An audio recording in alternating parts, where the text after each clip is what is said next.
On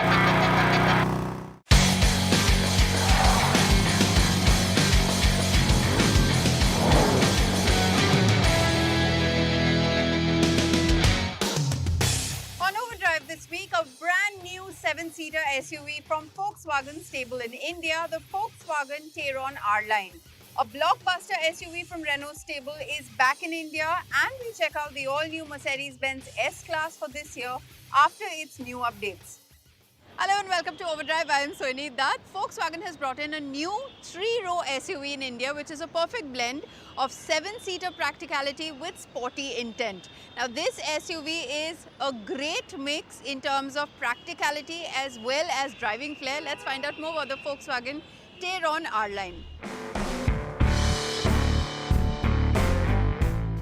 The Tayron R-Line looks quite sporty for a 3-row SUV. The big grille and bright matrix lighting are quite unlike the traditional restraint you see from Volkswagen earlier, but there is a squat, potent look to the car. The added length has been neatly incorporated, but some may find that it lacks the boxy, outright presence of the SUVs it competes with, even though it looks just as sophisticated. Now with the Tayron R-Line, you get a power tailgate function. There's also a gesture function which works both ways for closing and opening the boot lid. With the second and the third row folded, you get 1905 litres. Now having said that, with the 3 rows up, you'll see that there's still a good amount of space. For example, yes, the lip is slightly high, but it's a flat sort of entry, and I'll very easily fit this trolley and another backpack, maybe even a couple more. You can then fully fold the third row completely, and then you have quite a good amount of space. You can really stack 3 to 4 bags just with the kind of space that you have, the shape of the boot.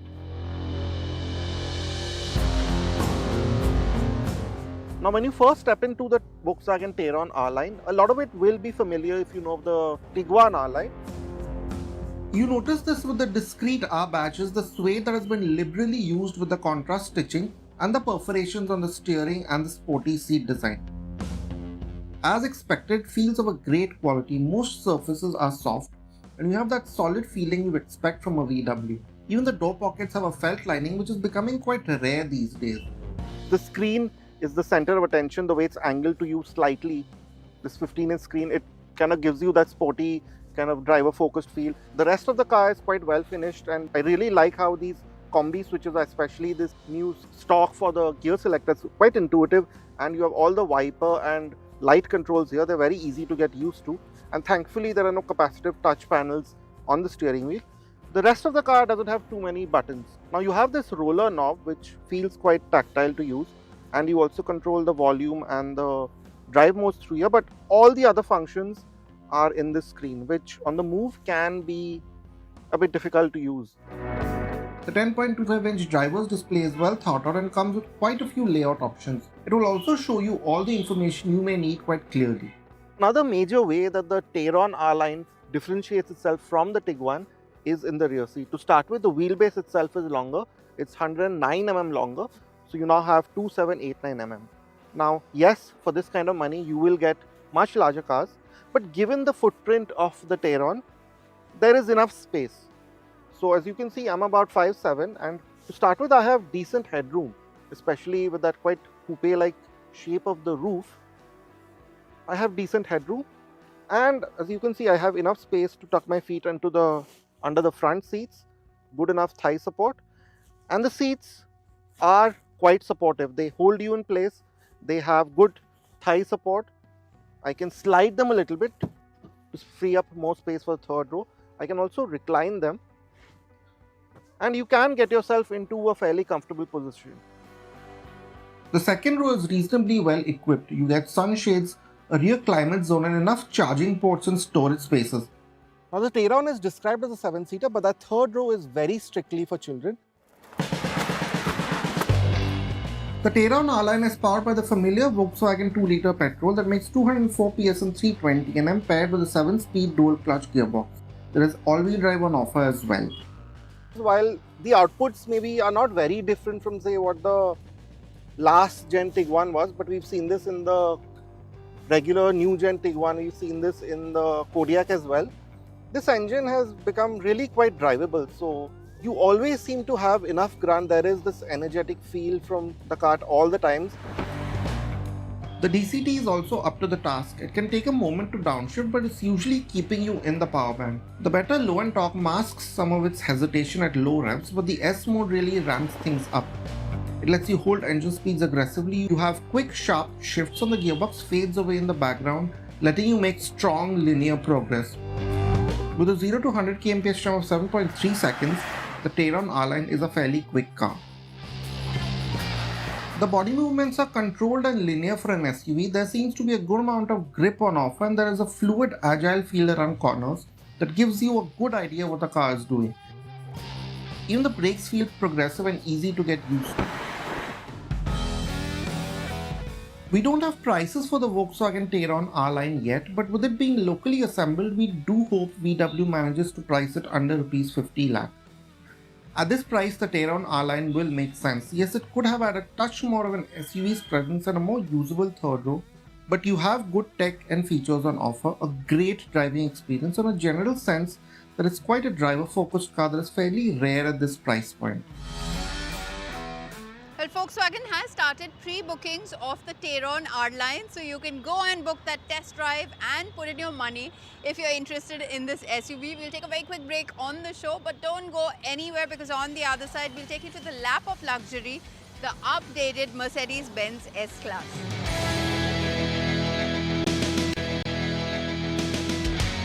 Welcome back. Here with us on Overdrive. Mercedes-Benz has given the uber luxurious Mercedes-Benz S-Class an update for this year, and it has become even more luxurious and has also got some very interesting engine options on offer. Let's find out more about this as Rohit got a chance to sample this car, albeit while it was stationary. Mercedes-Benz says this is the most comprehensive update ever within a single S-Class generation. More than 50% of the car, that's close to 2,700 components, have been newly developed or re-engineered. That tells you this isn't a cosmetic refresh. So this here is the updated S-Class. It's based on the outgoing model, of course, but you will not need to ask what's new, because Mercedes-Benz has clearly done enough to instantly tell you this is the new S-Class out there. And you can instantly tell that with the 118 stars on the front. So what you get is that massive grille with tiny little stars. You can also have the illumination, which now comes standard. And to complement that, you can also get an illuminated standing Mercedes-Benz logo. How cool is that? And as if that weren't enough, you also get these three-pointed motifs in the headlights, which I think look absolutely stunning. This is the new rendition of the digital lights, and it's also more efficient than before. And it's not just tons of stars, there are tons of cameras as well, because in today's day and age, you're living with a lot of ADAS systems. And for that, what you get with this car is level 2 ADAS++. I'm going to come to that in a bit, but in terms of the cameras, there are 10 cameras now, not just in the windscreen and in the wing mirrors, but even here, right between the wing mirror and the fender. And not just that, you have 5 radars and 12 sensors to give you all-round protection when you're on the move and even when you're parking. What's important here is not just the number of sensors, but the computing headroom behind them. Every new S-Class runs a water-cooled central computer designed to support future assistance functions via software updates. Features like automated urban driving exist technically. Availability will depend on market regulations, which is why India gets a very capable level 2 setup without the legal grey areas. And those star motifs continue to the rear as well, something similar to what we saw on the E-Class. The moment you step in, you realize that now there is a plethora of screens.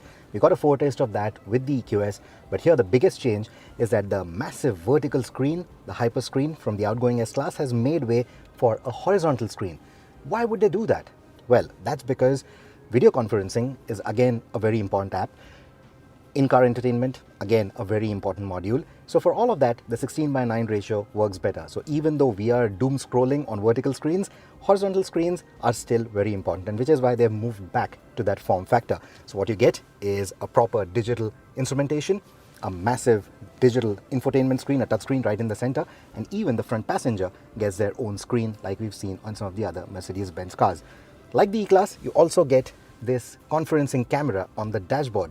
So if you want to take your Zoom calls, team meetings, you want to bring your work to the car, you can do that. This new screen layout is enabled by MB.OS, Mercedes-Benz's in-house operating system that replaces the previous domain-based electronics with a service-oriented architecture. In simple terms, infotainment, assistance, comfort and drivetrain systems now talk to each other more natively, rather than through layers of gateways. That enables faster responses, cleaner interfaces and deeper personalization options as well. Now let's go to AMG line, because that is what this vehicle is wearing on the outside. And there, that beautiful sportier trim coming through with the red lighting and a completely new display and this kind of a wallpaper which has a beautiful red light and a metallic weave through. And that metallic weave matches all the trim that you get on the central eyepiece. And you also get two new wireless charging pads with a cooling function on them, which are more conveniently placed now compared to the outgoing S-Class. And now let's talk about the boss seat. So this particular car is configured in a 4-seater arrangement, which means that you get 4 individual bucket seats with this big center console flowing all the way from the rear windscreen to that front infotainment that we talked about. And you get this beautiful weave that we saw. You get this wireless charging pad as well. So these are the basics, of course. And then you have the first class seating. So a simple press of this button is going to give me plenty of room in the front. But before I show that, we have to talk about the new screens at the back. So these are again 2 massive horizontal screens, and both of them come with their own cameras. So when you want to do your Teams meetings from the rear, you will be able to do that as well. And that is typical S-Class. And now if I go into the first class mode, where I want to look like the boss when I'm doing all those team meetings, that screen is going to be quite a reach for me, right? And so you get these now. So while the front screen has gone from vertical to horizontal, the rear screen or the rear tablet for controlling things has gone from horizontal to vertical, like an old iPhone. So you also get volume buttons on the side. You can swipe to unlock. You can control all the functions from here, like the seat functions, the massage functions. This is a 4-seater. All 4 seats have the massage functionality on there. And even the climate controls are right here. Now this is not a panoramic sunroof. You get 2 individual pieces of glass for the front and the rear seats respectively, and in the center is the big Burmester audio unit. You also get a subwoofer in the boot, but it doesn't end there. This is the 4D experience, which means that there's going to be audio that will be played from the seats as well. And going further, if you're watching a movie that is Dolby Atmos enabled, then there'll be vibrations coming through the seats as well to give you that more immersive experience. Absolutely love the paint job on this particular car. You see all that glitter in the paintwork? That's tiny fragments of glass that have been embedded in the paint, which is what gives it that beautiful shine, that gleam, that glitter. And if you don't want this, you want something else, you want a different color, different cabin, different upholstery, everything can be customized because of the manufacturer options that Mercedes-Benz will open up for you. Now for stuff under the bonnet, there are new engine options, of course. There is a 6-cylinder diesel, a 6-cylinder petrol, and a new 4-liter V8, all of which provides tons and tons of power, tons and tons of torque that you wouldn't expect on a business saloon like this. For India, Mercedes-Benz is likely to skip the plug-in hybrids entirely. The lineup could focus on 6-cylinder petrol and diesel engines only, all paired with mild hybrid technology and standard all-wheel drive. Diesel options are likely to include the S350D and the S450D, both using the updated OM656 EVO engine, which introduces an electrically heated catalytic converter for faster emissions control and smoother cold starts. Petrol buyers will see the S450, S500 and the range-topping S580 also being offered as a standard S-Class. All petrol and diesel engines use the 48-volt integrated starter generator, allowing near imperceptible stop-start operation, brief torque boosts during acceleration and improved efficiency during cruising. Well, it's time to head into our final break here on the show, but don't go anywhere. On the other side, it's time to see the comeback king, Renault Duster. Welcome back here with us on Overdrive. Now, the biggest unveil this year by far has come from Renault stable. They brought back the Renault Duster in India. 90% of it is being built in India. And what's very interesting is they brought a hybrid engine in the mix. Let's find out all about it.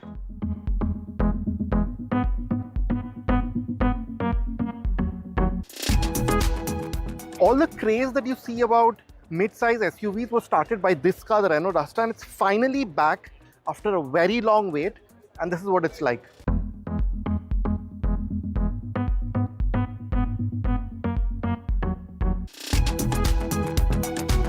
Now the Duster for India gets a pretty unique set of styling. It's not shared with all the other Duster models that you have elsewhere in the world. For example, the Dacia Duster or say the other Renault Duster models that you do have. And a lot of work has been done under the skin as well to make it specific for the Indian market. For example, a lot of work has been done on NVH. This entire platform has been heavily localized. All the tuning and so on has been done for Indian conditions. And a lot of the design is different too. As you can see, you have this, you don't have a Renault badge in the front, which is quite different. Of course, you have that wide LED lighting, but there's just a Duster lettering in the front. Of course, 360-degree cameras, ADAS also, and these very, very chunky and contrastly styled bumpers. I think they give it a very butch, tough look. But I have to say, when you look at the car from in profile, it still looks like a Duster. Now, you have these quite chunky 18-inch wheels. Now, they're about par for the course for this segment, but this car also has 212 mm of ground clearance. And I know it's very crowded. And there's no fancy flush door handles here. It's very practical, tough. You have this hidden sort of door handle. Yeah, the very distinct silhouette. Now this is slightly different. The launch edition cars or the first few cars will get this plaque here with that Duster kind of lettering on it. Just something different for the first few people. Now as you can see, the rear two is not shared with all the other Duster models that you get globally. Again, it's been made to fit the Indian taste. So you have this full width lighting, you have that new Renault logo, a lot of LED elements. So it's par for the course for this segment. But here's another trait of the Duster right from the time that it was there in the beginning. Of course, the power tailgate is new, but you now have 700 liters of boot space, but that's counted to the roof. But this still looks like one of the most spacious boots you can get in the segment. Now, this car does not have a spare wheel, but of course, there is space for one, I'm assuming. So this will be one of the bigger boots you can get in this segment. Now the big news with this new generation of the Duster are its powertrain options. Of course, you have gas start, so it gives you that nice premium feel. But this is only the second car in this segment to actually get a hybrid powertrain. It's a 1.8 litre naturally aspirated motor paired with a 1.4 kilowatt hour battery pack. Now we don't know all the exact details like the efficiency and the power figure and so on, but Renault says you can drive in the city for up to 80% of the time in pure EV mode alone, which seems quite great. And as for the other engine options, you have that same 1.3 litre turbo petrol that was there from earlier when the Duster sort of went away. Of course, that's been updated, retuned for BS6. It now makes 163 PS and 280 Nm. And then you also have a smaller 1 litre turbo with about 100 PS. Now inside the new Renault Duster, and I have to say that I'm quite surprised by just how upmarket this place feels. Yes, there are more upmarket cars, but compared to what we remember of the Duster, it had a very functional, very tough brief.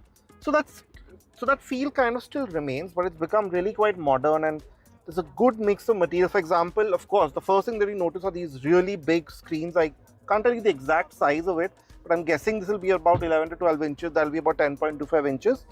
But the main thing here is, which is the segment first feature, that this is a Google-based system. As you can see, I have the maps right here. I can also put them right on the screen if I wanted. And by the way, the screen really does seem to work really quite well. The functions are quite fluid. The displays, the way it works, it's very different, very kind of quirky-ish, if you will. So all of that is nice. Quite unique features that they haven't spoken of. You have these drive modes. Now the steering itself is tilt and telescopic. And there is a competitive set of features. Now this front seat is powered and ventilated. The seats also, they feel quite nice and supportive, held together well. Do have that big panoramic sunroof.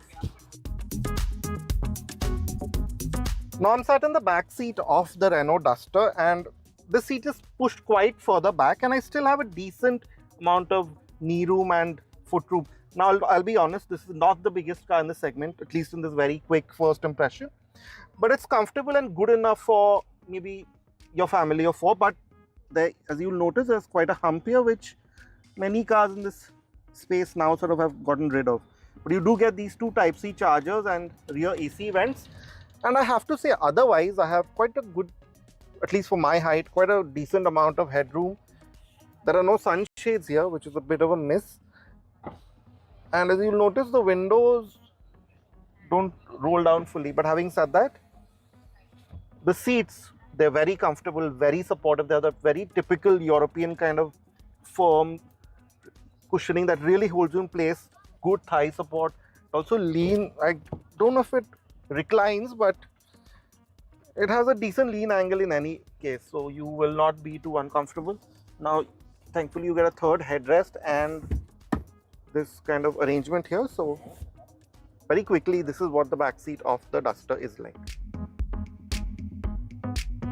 As you can see right there, the Renault Duster is back. Now, pre-bookings or booking sort of expressions of interest have just started. We don't have all the details like the pricing, a lot of the specs yet. But what we do know is that the turbo petrols will go on sale, or at least deliveries will begin in March. And the hybrid, where I guess some more work is still left, will go on sale sometime around Diwali. With that, it's a wrap on this week's edition of Overdrive. But remember, you can stay in touch with the team through our various social media platforms. You can write to us on YouTube as well. We'll see you next week. Until then, drive and ride safe.